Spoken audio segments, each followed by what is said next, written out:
Hello and welcome to the Addicts Anonymous podcast. I'm your host, Jamar. Today's episode 196, and we're going to be interviewing David. How you doing today, David? Not bad at all. How about you? I'm doing well. It's bright and early for you. Thank you for getting up for this. I know you mentioned you were in California, so it's 9 a.m. for you, right? Yeah, 9 a.m. I've All already right. been to a meeting and back home, so Oh, awesome. Good for you. Where was the meeting? it was a good meeting. It was It was a good. good meeting. Where was it? It's at a place called the Valley Club. We're LA, but San Fernando Valley. Very cool. So let's start off like I told you before, like I start off every episode. Tell me about your childhood and growing up. All right, my childhood. I'm actually from a town outside of Seattle, small town. Mom and dad were together. I grew up with four sisters. Oh, that's For all. me, everything seemed perfectly normal till about the age of 11. And at what Um, point, at what time did that happen? Well, first of all, how was it like growing up with four sisters? I grew up with two, and that was rough. I like to say I'm a survivor. I'm not a brother. I'm a survivor of the situation. That's great. That's a uh, good one. So, what happened at 11? a few things happened at 11. At 11, I kind of learned my father was an alcoholic, and I used to learn to watch him come home from work. And if I knew he had a large brown bag, that was beer. Things were going to be okay that night. If he had a small brown bag, he was coming home with some whiskey, and I got the hell out of there, and I went and stayed at a buddy's house. So I mean, it was going to be a bad night for me. What kind of stuff would he do when he was drunk? Well, he had the small town values. Well, any values. You don't hit women, you don't take your anger out on women. And I was the only other man in the house, boy at the time. So I took some repercussions there, whether they were necessary or not. I could have two sisters get into an argument, and I'd take the crap for it. Really, Um, was that bad? at times, it wasn't always. I had a good childhood. I did. I don't remember much before the age of 11. I have the Um, same. I have the same situation. My parents had gotten divorced when I was younger. For some reason, I don't remember much before the age of like 13 or 14 when my memory kind of starts. yeah, Because I was the only boy too, so dad kind of took it out on me, like you said. We got a lot in common. yeah. I mean, my father was a good man. He was. I'm not bad mouthing him in any way. That was my perspective at the time. I just knew when to get away. Well, yeah, your feelings are absolutely valid. It doesn't mean one thing I've learned from addiction doesn't mean you're a bad person. You do stupid shit. You might do bad things, but you're Yeah, not a bad person. You're either freaking high or you're drunk or you're doing something stupid, and you're yeah, you're you're not thinking straight. yeah, yeah. I think the other thing that happened at 11 is, you know, I love the topic born an addict or become an addict. And for me, Okay. I really think I was born because I showed unjustified anger in situations where anger weren't necessary. And my mom accused me of being on drugs when I was 11 years old. I had never drank or done a drug in my life, but it hurt. And I just thought, if that's what you think of me, that's what I'm going to give you. And that's really what set me out on my journey. And I'm not blaming my mother in any way, shape, or form. She is the kindest, most loving person to this day I've met in my life. But it triggered something in my mind. And I really thought, if that's what you think of me, that's what you're going to get. And it wasn't until 12 years old that I was introduced to the partying scene. But when I hit it, I was ready for it. Yeah, it's a shame. It's like you said, parents do stupid shit when they're younger, or everybody's trying their hardest. So once again, it doesn't mean when they say something to you, it's trying to make you upset. But once again, like I said before, your feelings are totally valid. That's how it made you feel. That's how it made you feel. Yeah. That's one thing I'm taught or I've learned is, like what I've said to you twice, is that our feelings are valid. If someone makes you feel a certain way, doesn't mean they're a bad person, doesn't mean they should be punished. It means you made me feel shitty. And it happens. Right. I I think that mean, was just my first real thing with authority. It was my mom, and she'd said something that we hurt me. And so my reaction was to lash out, yeah. really against her and myself. How was your dad with your mom? I never saw my parents fight, not one time in my life. I think twice I remember them not talking, kind of a silent treatment thing. I never saw anything other than that would even made me think. They divorced when I was in my early 20s. And I don't want to bring their dirt to the table, but that was, where my dad's drinking and his choices. Yeah, I mean, it's part of your story. Yeah. So how'd you do in school? How was your grades like? I just kind of got by for the longest time. Um, I had another major traumatic event at 14. I had gone to a buddy who was having a kegger, and I did what I did. I drank too much, and I went out to the front yard to get sick. And I woke up with two detectives standing over me saying that a barn had burnt down 9 houses down the road, A and that I was bar? going to have A to take a lie barn? detector test. A barn. Yeah.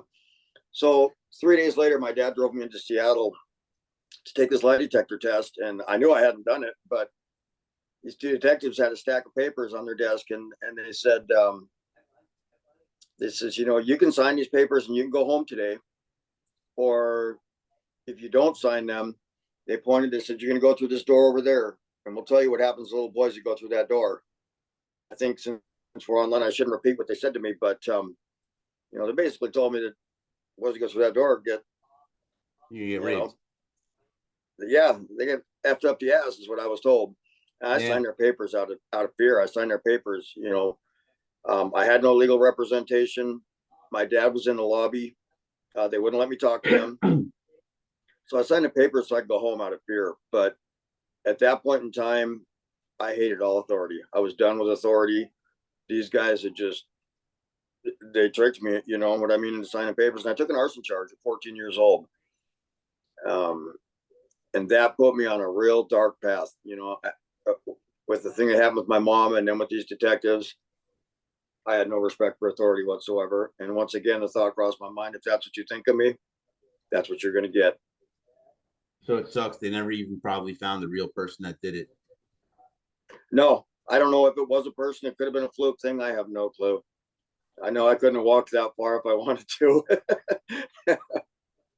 Too drunk. Yeah, yeah. I mean, I went outside to get sick, and I just passed out. Like I said, I woke up to the two detectives standing over the top of me. So it made for an interesting rest of my juvenile journey. Anyway, I thought if that's what people think of me, that's what they're going to get. And I got deeper into my addiction, which so I hadn't been in any legal trouble before. So the court ordered me to go to a treatment. So I was in my first treatment center at 14 years old. I was introduced to a 12-step program at 14 years old, and I walked in, and back then you could smoke in meetings. You could see about 2 feet above the table, and it was just smoke. And I could just hear some guy in the corner talking about how he lost his wife in his house. And I'm going, I don't even have a wife in a house. This doesn't, I don't belong here. So my first introduction to 12-step meeting, I could not identify. I could not relate. And I just wanted my paper signed so I could go back and be with my friends. Mm-hmm. But my addiction spiraled, and I took on a burglary charge at 15 years old. I broke into my neighbor's house, and I stole 8 gallons of whiskey and a box of Twinkies. Why the Twinkies? I don't know. But I So took a real charge quick, on that, and I was court ordered to treatment again. And then real quick, 26. what was your poison? Alcohol? In the beginning, by 15, I was drinking, I was smoking weed regularly, and I was being introduced to cocaine, and that's where I started needing some help to feed my habit. Because at 15, I didn't even have a job. You know, so I did 26 days in juvenile, and I was court ordered to treatment again. And when I got out, I just decided that I didn't fit in this small town. I didn't fit in anywhere. I loaded up a backpack, and I had some older buddies that were tearing out railroad tracks in southern Idaho. I threw some clothes and my prized possessions in his backpack, and I started hitchhiking for Idaho. Not even the mentality of taking food with me. You know what I mean? I just wanted out in a way. I didn't realize it was going to take me 3 days to get there. Um, there, there's always been angels foot in my life, and some man picked me up about a day and a half into my trip, and he says, "Kid, when's the last time you ate?" And it had been a day and a half, and this guy got me some chocolate milk and donuts and some snacks to throw in my backpack, and he went 20 miles out of his way to get me to good location to get picked up to finish my journey. You know, Uh, that's great. I love hearing stories like that because kind of gives you hope in the world. Like, okay, there are good people out there. yeah, There yeah, really are. There's a lot of good people out there. yeah. And I was in a place where I just hated people. I was trying to escape. And I didn't see the sign at the time, but that man was put in my life to show me that there is good people. So I finished my journey, made it down to southern Idaho, got a job. Um, I was driving a company truck around. We tore out railroad tracks out in the desert. And my parents You came did to what? visit me around. You said you tore up railroad tracks? Yeah, we were tearing out railroad tracks that had been warped by the sun and had to be replaced. Okay, gotcha. So we were going through tearing them out. And in August, my parents got a hold of me around my birthday time, and they said they wanted to come down and see me. And I couldn't figure this out. What's the gig? What information were they trying to get? Why were they coming to see me? And I just couldn't see that it was the unconditional love of a parent. I was so dark and in such a place that I just couldn't grasp that they wanted to come see me because they love me, you know. And they came down to see me. And my dad's like, I had a place, I had this company truck, and he's like, dude, you're 15 years old. You don't even have a driver's license. How are you pulling this off? And I'm like, I don't know, but just don't say nothing. You know what I mean? I got Yeah. a pretty good life down here. Don't say anything. And, I learned to survive at 15. I'd moved out of their home, and my dad saw that I could do the deal. And it really dawned on me how much I was seeking his approval. I wanted his approval. And, they spent a couple days down there and they left, and I'd had his approval. We finished the job at the end of the summer, and my parade got rained on. I didn't know what I was going to do. And I thought, well, I took my whole savings and I put it into buying some marijuana so I could deal marijuana because I didn't know what else to do. And I'd had a guy get me a quarter pound. And man, as soon as I handed him the money, there was lights and everything, and crap came down. The whole house got raided. I was thrown in jail, and the judge looked at me the next morning and said, I don't know what to do with you. He says, you're a minor.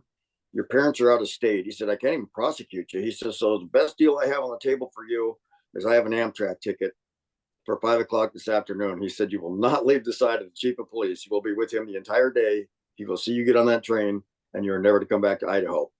And that's what I did. And I can say that to this day, I've never been back to Idaho.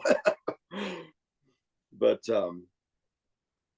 I hopped on that train and I got back to Seattle, tail between my legs, called mom and dad. I'm like, hey, I need to come home. I'm at the train station in Seattle. And, it's about a 45, 50-minute drive from Seattle. And my dad came and got me, and my pride and ego crushed, and I had not succeeded like I set out to do.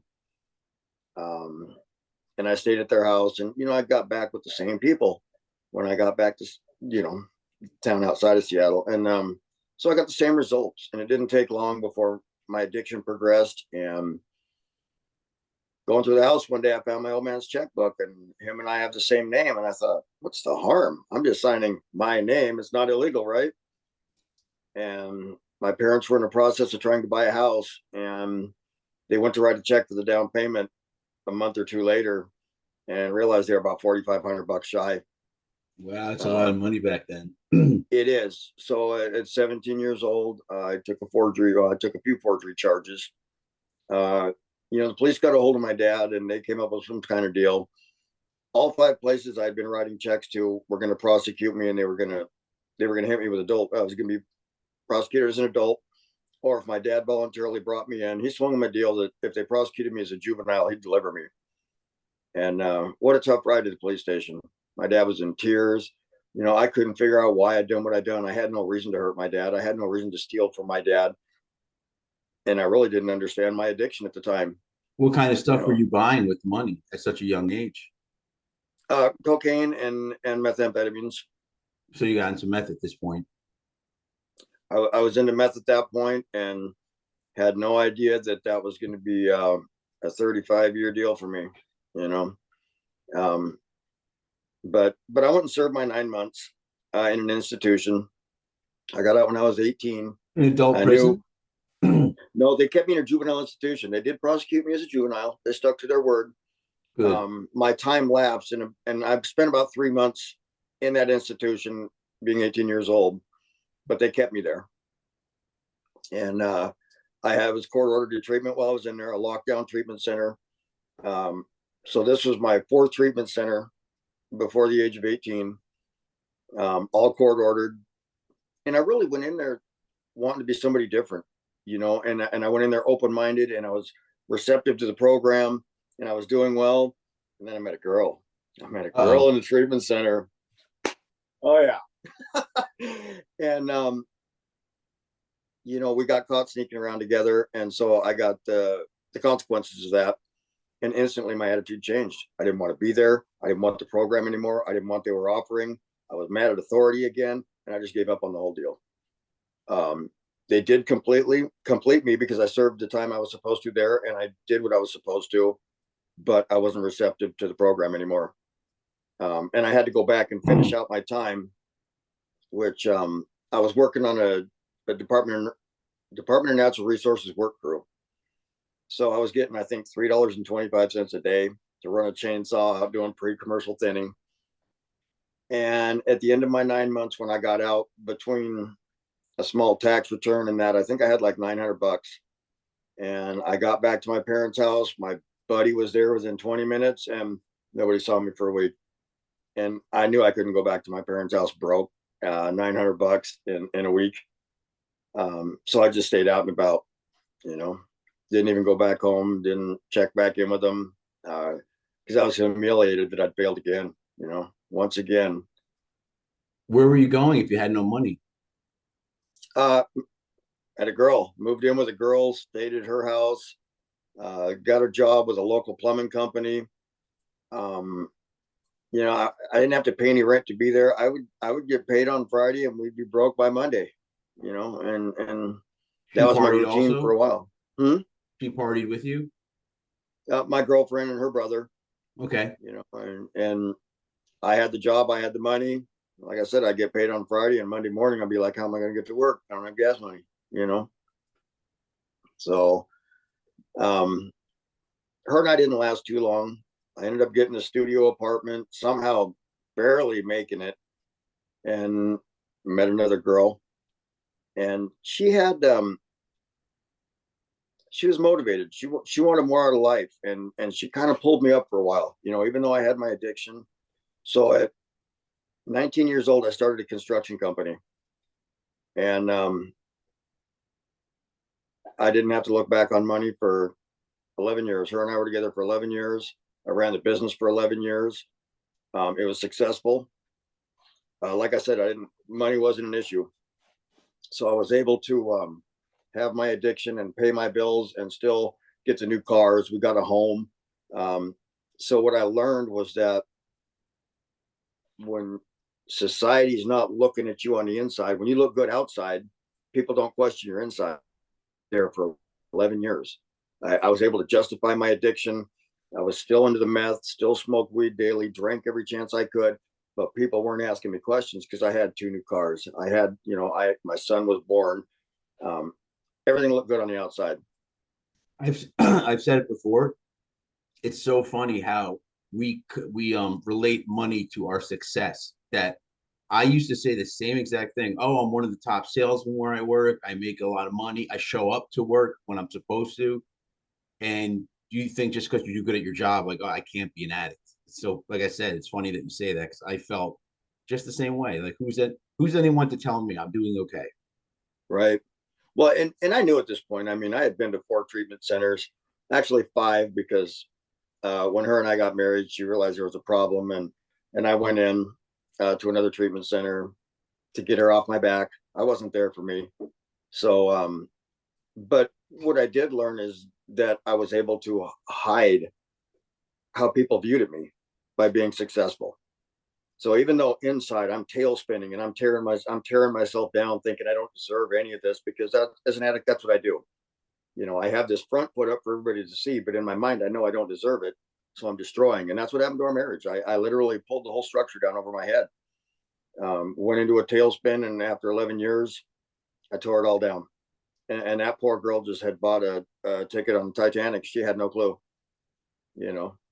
There was no reason for me to do any of that other than inside I felt that I didn't deserve any of it. And I tore down the marriage, the business, the house, all of it. It was all gone.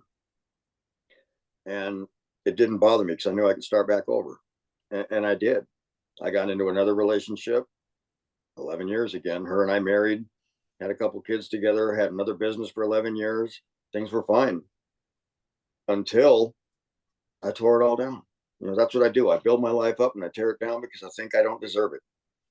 And the poor people that are with me in that process, my God, I mean, I've had opportunities to make amends today, but I carried a lot of shame and guilt for a long time over that, because they were just innocent bystanders, you know, and they got caught up in my disease, you know. Yeah. It's a shame the way it happens, how it affects everyone around us. Absolutely. Absolutely. So So I didn't, no, hmm? you go first. I decided that I wasn't going to do any more businesses after that. And at 40 years old, I had to learn how to be an employee. I'd never been an employee before. 22 years of being self-employed, having whatever I wanted, doing whatever I wanted to. My first job lasted about 2 weeks. The guy looked at me and he says, "I don't think you realize this is my company." He says, "You're fired." I'm like, what are you talking about, dude? I'm bringing stuff to the table, pride and ego. Yep. And I had to learn how to be an employee because I didn't know how at 40 years old. And that was interesting. What made you decide not to do business anymore on your own? Stop being an entrepreneur. Um, because the second ex-wife wanted me to continue business and she wanted half. And I thought, I'm not doing that.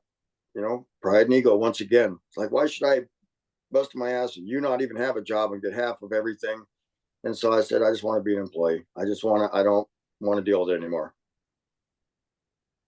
And I have not gone back to having a business, although it's crossed my mind quite a few times and I know I'm capable. Um, because it's been years. I mean, her and I divorced in 2011. I mean, it's been a long time since then. Um, but now I think I've just gotten to be comfortable and just doing my hours. I don't bring home work or work home with me anymore. It's not a 24/7 thing. I just do my 8 hours and then I have my life. Um, but even since that divorce, there was a lot of things that happened that led me to the life I have today. It took a long time for me to be ready for recovery. Honestly, me being in the game in recovery, which didn't happen until March of this year for me. Um, Overall, I was out there for 40 years, looking for the ways to beat it, looking for the right dose, the right method of use, the right combination of being successful at using, being introduced to the program at 14 years old. I spent 40 years looking how to beat this disease. I was going to be the one that was going to do that. I was going to figure it out. And it says we tried every method imaginable, and I did. In 2015, I was going to outsmart my disease, and I went out and I almost finished my degree in psychology and chemical dependency. I was going to outsmart the disease since I couldn't figure it out on my own. I went to college for 3.5 years figuring out how to beat this thing. And March 3rd or March 2nd of this year, it beat me. I wound up in the hospital with dual kidney failure, sepsis, and my blood pressure was 58/36. They told me 20 more minutes I'd have been dead. And I wasn't even looking to go to the hospital. It had been a situation where I had just gotten a 1972 Ford truck the day before. Sat in the guy's garage for 10 years. I dumped some gas in the carburetor. I drove it home. It's like, yes, I'm going to restore this thing. And the next day I started cleaning up the outside and I just collapsed. Hit the ground. Don't know what happened. I had done a shot of dope. I'm allowed to say that, right? Oh yeah, I want to. Yeah, Yeah. tell us I had everything. done a shot of dope and it didn't come back right. I could tell. It was like gel or something. And it was the last of what I had at the moment. And I was waiting on my connection. And I'm like, that's all I got. So I did it anyway. Knowing something wasn't right. I mean, it just didn't come back like it should have. And so a couple hours later, I just collapsed, and my girlfriend came out of the trailer. It's like, "Why are you on the ground?" I'm like, I don't know. So it's like, "You need to go to the hospital." I said, "No, let me come in and sit down for a while." And I did. I went in the trailer and sat down for a while, and I'm like, "All right, I'm going to get back to work on my truck." And says, "Well, we need cat food." And I said, "All right, I'll run to the store and get cat food." And I walked over to my van and hit the ground again. Only this time I hit hard. I mean, I remember my head hitting the ground. And I don't know how long I was laying on the ground, but she came out and she's like, "Why are you on the ground again?" And I said, "Well, somebody beat my ass." I said, "Somebody's in my van and they beat my ass." Because the last thing I remember was trying to get in my van, Yeah. and we're on 5 acres. And she's looking around going, "There's nobody here. Nobody beat your ass, dude. Nobody beat your ass." I couldn't walk. I couldn't think. So I had to crawl the 80 feet back to my trailer. And I knew something wasn't right. I wasn't feeling right. Of course, I convinced myself I had the flu, you know. So I called my mom on the phone, tell her I'm not feeling good. And she's like, nothing you're saying is making sense. You can't put together a sentence that makes sense. You need to go to the hospital.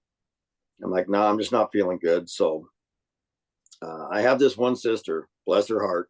She she can feel when something's not right with me. Don't ask me how. It's been like that our whole life. I can't even get on the phone and lie to her because she knows when something's wrong. She lived 2 hours away, and she jumped in her truck and she started heading over to my house. Um, and thank God, because that saved my life. And she denies it to this day. I didn't save your life; you saved your own life. But she picked me up when I wasn't going to do anything about it, and she got me in her truck and said, "You're going to the hospital." And we made it about a half mile to the fire station. She pulled over. She says, "You're going to die in my truck." And she started banging on their door. And they rolled out, and they got me in an ambulance. And sure enough, she's right. I didn't know till later on, but the dual kidney failure, the sepsis, and the low blood pressure, I wouldn't have made it. So I was laying in the hospital, and here's where it got real for me. Two things crossed my mind. One was that because of COVID, you could only have one person come in the hospital room. And my sister that had brought me in was the one who was in the room that day. And she had told me that out in the waiting room, I had my mom, my sisters, I had my three children, three grandchildren, two ex-wives, and my current girlfriend. And they were out there crying, preparing to say their goodbyes to me. And these are the people I'd wronged my whole life with my addiction. And that hit me so hard. The people that I had done wrong, the people I had lied to, stolen from, cheated on, they're all out there crying, preparing to say their goodbyes to me. I didn't deserve the time or the energy they were putting into it. And that hit me hard.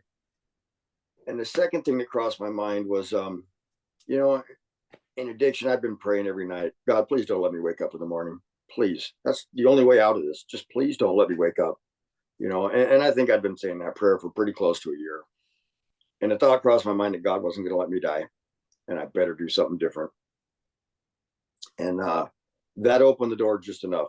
You know, I I was starting to be able to. I couldn't really communicate with anybody when I was in the hospital because I couldn't put a sentence together. I knew what was going on, and I could see my family looking down over my pathetic ass laying in that bed, and I had done this to myself. You know what I mean? And I knew that. Um, so in came a social worker on day 3, and she had her 3 little brochures. I knew what they were. I've done the deal. Um, they were brochures for treatment. 2 of them were local, and one of them was down in California.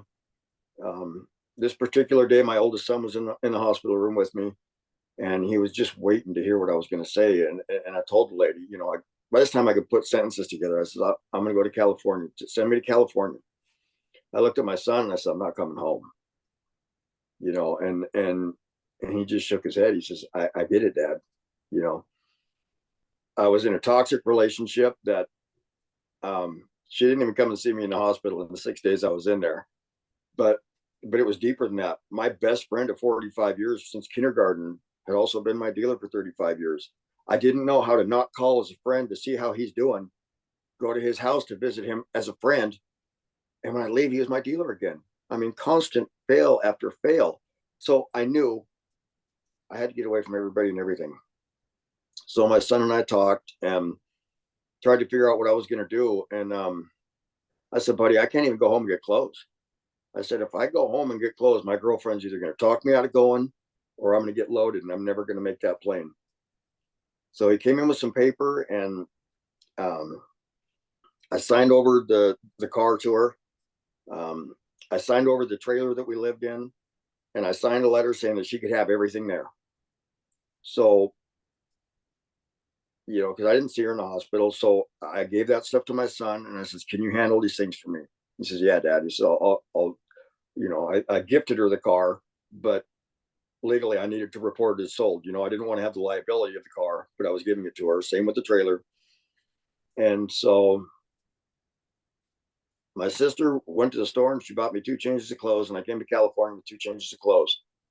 I everything that wasn't on that property, I gave to my son. I had a storage unit that had all my tools. for my construction company. I had a full wood shop, love woodworking. So I gave away everything I owned, and I came to California with desperation. Came to California with desperation because I was done. You know, like I said, those two things that happened in the hospital hit me harder than anything ever has in my life. But it opened the door. It opened the door for me to be ready for this. I know I'm just rambling at this point, but No, you're not. You're not at all. I think you're doing a great job, and I'm just I'm listening. okay. You know, I came down here, got into a treatment center, and I gave it everything I had. For the first time in my life, I wasn't just there. I didn't care about the women. I didn't care about the outside issues. What I cared about was changing my life, and that's exactly what I was going to do. So they would take us to outside meetings, and you know, I'm in a place where I knew nobody. I didn't know a single person down here. I was glad it went down that way. But they take us these outside meetings, and I'd get up to the podium all scared, and I'd just be like, you know, if we were in an AA meeting, I'd identify as an alcoholic, obviously. NA meeting, I'd identify as an addict. But I'd just stand up there and say, "My name's David. I'm in treatment. I don't know anybody down here. I need to know you people because the day is going to come. I'm going to walk out of the gates of that treatment center, and I need support." And so people started coming up to me and giving me their phone numbers and their names, and then I'd see them at the next meeting. They'd be like, "Hey, how are you doing?" And so I started building my network.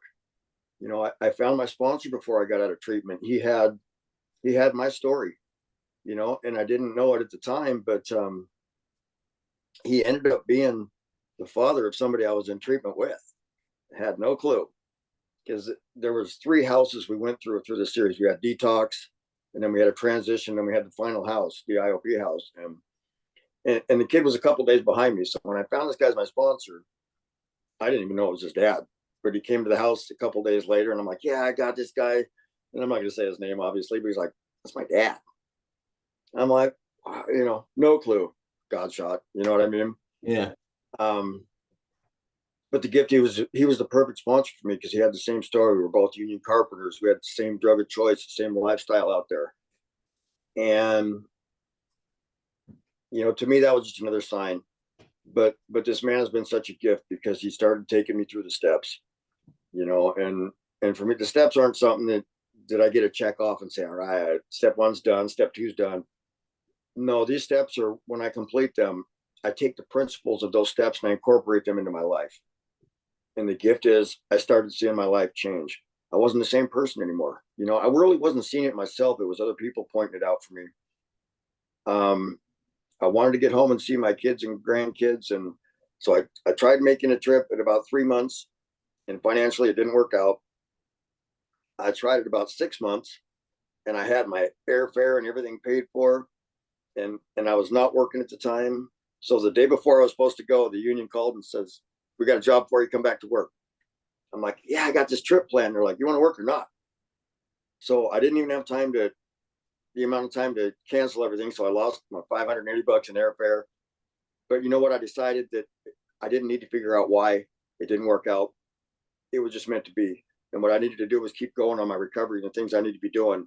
It didn't matter why I didn't get to make that trip. It just wasn't meant. It wasn't meant to happen. My higher power intervened. I really think that.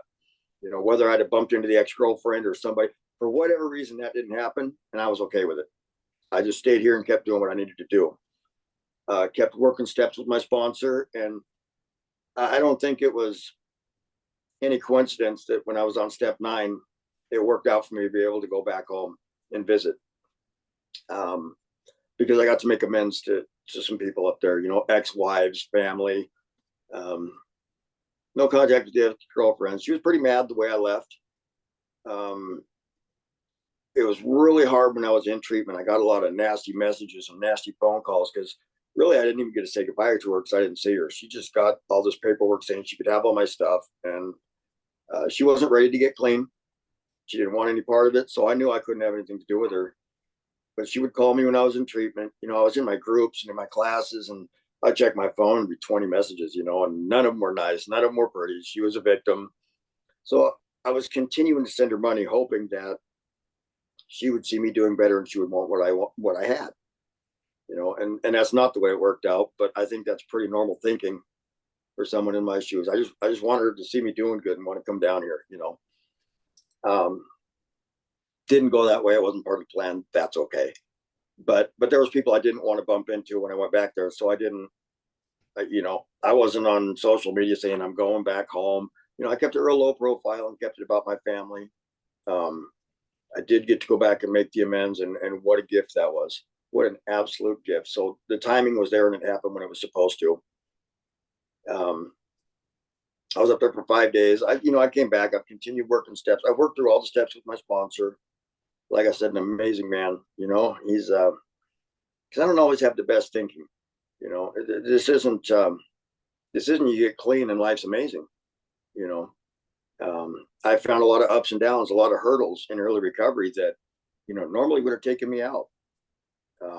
I was in my first sober living down here doing an IOP, and my union insurance had expired. So I went to group one day and they're like, you can't come in. And actually, you got to get your stuff out of the house too because you don't have insurance anymore. So I'm like homeless and sobriety in my car. I'm like, I knew how to live in my car in my addiction because there was no accountability. There was no responsibility. Nobody knew where I was. So that was my comfort zone in my addiction was my car. But here I am clean and sober. And I'm like, all right, what am I going to do? So the first thing I did was I went to where I'm accustomed to doing meetings at in the parking lot. And I thought, I'm going to stay right here because I'm grounded here. There's meetings here. And about 12:30 that night, somebody was slamming on the trunk of my car. I was screaming at people that weren't there. And I'm a small town. I'm not used to LA, but I'm adapting. And I'm thinking, I'm going to have to get out and puncture this guy. I mean, I'm really going to have to puncture this guy. And thank God he went chasing the imaginary people across the parking lot. And I'm like, what am I going to do? And I had my big book, my basic text, a highlighter, and $80. And as soon as morning hit, I went and got a tent and a sleeping bag, and I went up to a local lake and paid for a campsite. And for the first time in my life, put in a situation, I was in a solution. I just sat there highlighting my book, and I would run down to town where I had reception. I would call Sober Livings, call my sponsor, say, I'm doing all right. I'm hanging in there, and after 3 or 4 days, the Sober Living called me back and said, we got a spot for you. So that was the first hurdle in recovery that I successfully accomplished, and I didn't do it alone. I was talking to my sponsor, and, I was up out of meeting range, but I was staying in my books, you know what I mean? And I got through it and I was like, this is okay. This is okay. So that was my first hurdle. I think the second one I ran into was, I had taken on a job, and on the third day, the guy made me a foreman. That's what I know how to do. I've ran businesses. I'm like, right on. Gave me some blueprints. And on day 6, we had an inspection, and it didn't pass inspection. And the guy's just furious with me. How could this happen? I'm like, well, look, everything's as per plan. He says, these are the expired plans, you dumb son of a bitch. And I said, well, those are the plans you gave me, And so he fired me on the spot. And it's kind of funny because I remember grabbing my lunchbox and my tool bags, and I'm walking off the job smiling. And one of the guys like, dude, what are you smiling about? You just got fired. I'm like, yeah, but I didn't punch the guy in the face, and I'm not leaving with an armload of tools as collateral till I get my check. And he's looking at me like I'm nuts. But for me, that was a huge accomplishment. You know what I mean? I left on good terms, knowing that I hadn't done anything wrong. I really hadn't. But the way I was reacting to the situations was new to me, and it was a good feeling. And so I was leaving after getting fired with a smile on my face, and everybody thought I was nuts. But for me, that was a good day. I didn't resort to old behaviors to get through that situation. And I knew my higher power had a better plan for me anyway, which was the case. So I got through that. So I started taking normal life situations that should have, could have, would have taken me out any other time in my life, and realizing that I could get through them sober. I didn't have to use over that. So I'm building up life experiences. I'm continuing the steps. And so now I'm thinking, okay, I'm no dummy. I know I'm always one bad decision away from my life changing again. So I'm like, I need to start doing some other things. I'm like, service work. I need to start getting into service work.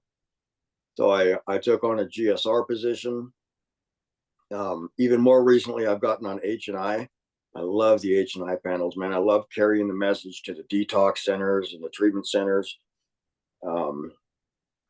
Opportunities to lead and speak. There's one thing my sponsor and I don't quite see eye to eye on. And I'm about recover out loud. I'm about carry that message. Yep. And he wants to debate with me about traditions and anonymity. And we've agreed to disagree on that.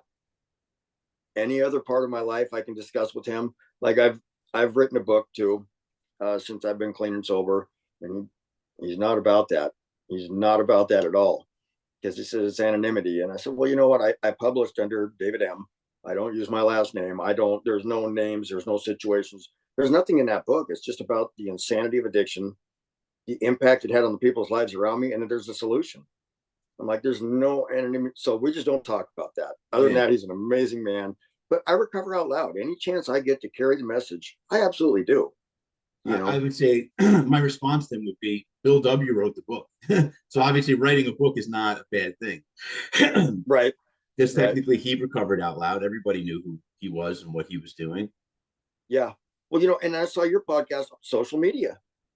I love being on TikTok. Why? Because I want to lift people up. I want to lift people up. I don't care what form of recovery they have.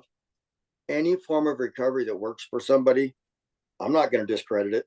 It might not be the program I use, but that doesn't matter. If it works for somebody, I support that. I'm all about that.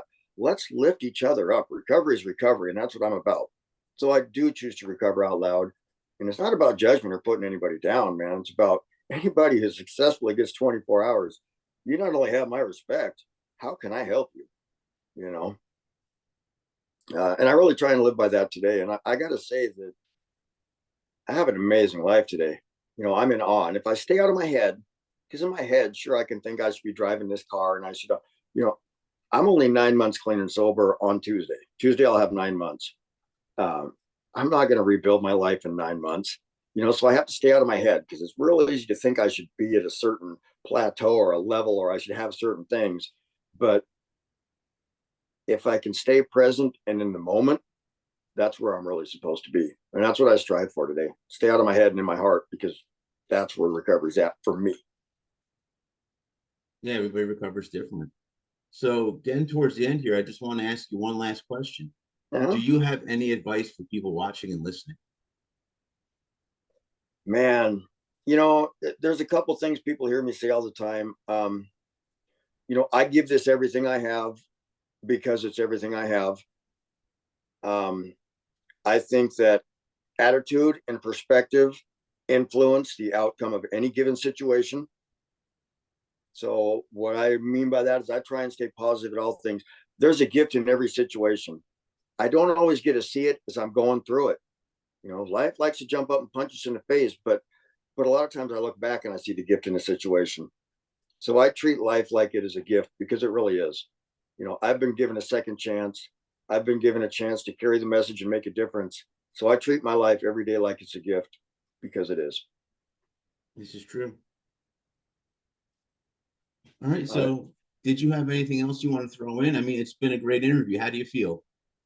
I feel amazing. I feel pumped. I love doing this. I think it's great. It was a great opportunity to get to meet you and know you. I appreciate this opportunity. All right, great. No, it's no problem. I really am honored you're willing to come on here and tell your story, All right, so sit tight for me for a few minutes. And for everybody watching and listening, if you like what you heard and saw, go below and give us a like. Also subscribe to see when we upload new videos. You can check us out on all social media, such as TikTok, Twitter, Reddit, Instagram, Facebook, Tumblr. You can also check us out at www.addicts-anonymous.com. There you'll find plenty of resources as well as free literature. So I hope you heard what you liked, what you saw and heard today. And until next time.